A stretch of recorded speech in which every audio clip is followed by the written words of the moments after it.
Kuna wakati kazi za sanaa zimekuwa zikizuiwa na lugha. Ni mziki pekee ulionekana kuvuka mipaka na kuwaburudisha watu bila ya kujali utaifa wala lugha zao. Lakini tunapokuja katika suala la maigizo, kulikuwa na shida kidogo, hasa kwenye vichekesho, kwani vichekesho vingi sana hutegemea mazungumzo. Lakini katikati ya hayo, dunia inapata baraka ya kuwa na mchekeshaji Charlie Chaplin, ambaye vichekesho vyake vilivuka mipaka ya lugha, kwani yeye hakuwa akitegemea maongezi ili kuweza kuwachekesha watazamaji. Vitendo vyake tu vilitosha kuburudisha mtu. Hivyo kama ulikuwa unatamani kufahamu maisha ya mchekeshaji huyu nje ya filamu na vichekesho, basi hapa ni sehemu sahihi, na mgeni sharti akaribishwe. Hivyo sina budi kukukaribisha kujiunga na chaneli hii ya Bongo Faster kwa kubonyeza neno subscribe, kisha alama ya kengele iliyo pembeni yake. Mimi naitwa Justin Shedi. Sasa tuende kazi. Muonekano wa rangi nyeupe na nyeusi katika filamu za Charlie Chaplin si editing tu ya kufurahisha macho. Hii ni kwa sababu filamu hizo zilirekodiwa miaka ya zamani sana, kipindi hakuna utaalamu wa kurekodi filamu za rangi. Hapa nazungumzia miaka 1900 mwanzoni.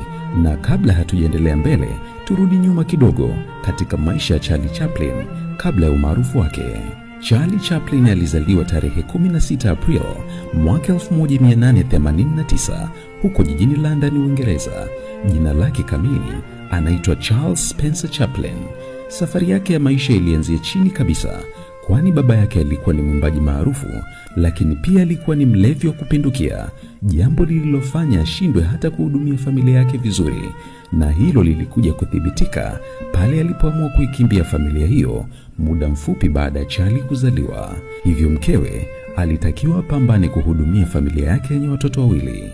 Mambo hayakuwa mabaya sana mwanzoni, kwani mama yake Charlie Chaplin alikuwa ni mwimbaji na mwandishi wa maonyesho ya drama na muziki katika kumbi mbalimbali, aliyekuwa akiitwa kwa jina la kisanii Lily Halley, lakini jina lake halisi aliitwa Hannah.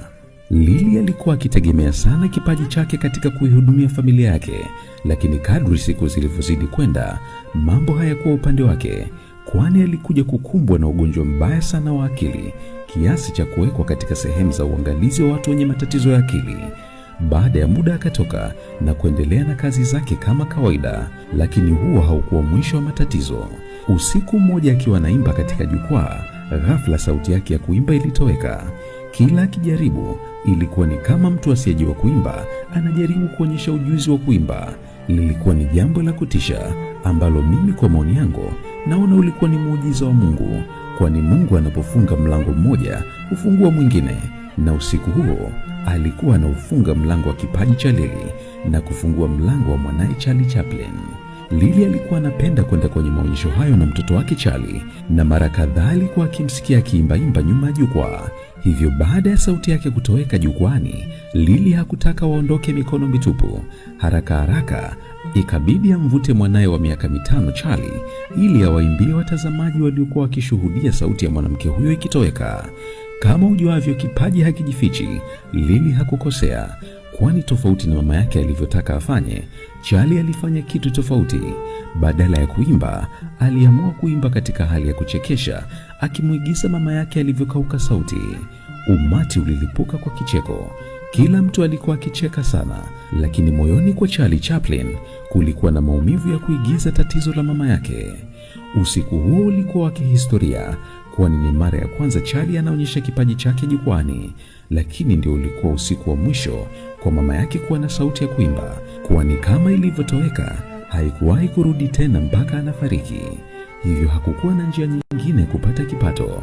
Hali ikawa ngumu sana kiasi kwamba wakawa hawana pa kukaa. Hivyo Charlie na kaka yake Sydney wakatengeneza nyumba ya muda mfupi katika mitaa mibovu ya jiji la London. Ikafika muda Charlie Chaplin akaanza kuwasiliana na watu waliokuwa wanafanya kazi na mama yake ili kuweza kupata kazi hapa na pale.